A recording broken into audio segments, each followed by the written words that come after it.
So this is part 3 of canon details I never noticed before.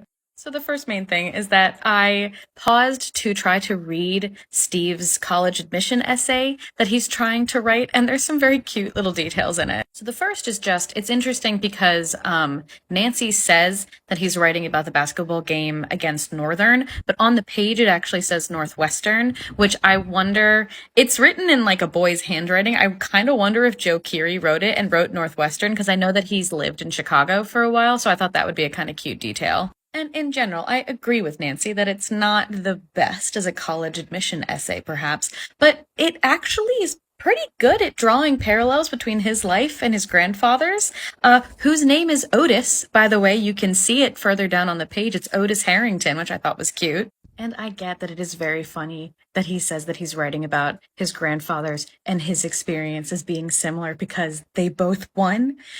But if you read the essay, he actually does a pretty good job drawing the parallel. He sets up that the team is at a really big disadvantage. He says, "We're mediocre at best, but here we are with the chance to win the game, and I, Steve Harrington, have the ball." And it's a pretty evocative writing. He says, "The crowd is screaming, but I only hear my own breathing."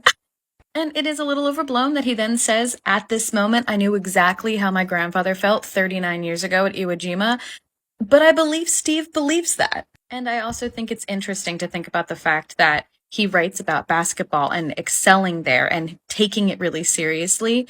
And then pretty much the next scenes, we see him fucking up at basketball and getting beat at it. I think that that's kind of a sweet, sad thing to consider, like just how hard he's probably taking that. I don't know, it just occurs to me that the babysitter thing was maybe not that out of character for Steve already, because between lifeguarding, this position he puts himself of really taking responsibility for his team in basketball, babysitting is kind of, it's all in the same category of taking care of people. So anyway, I'm just going to go think about Steve for the rest of the night. What's new?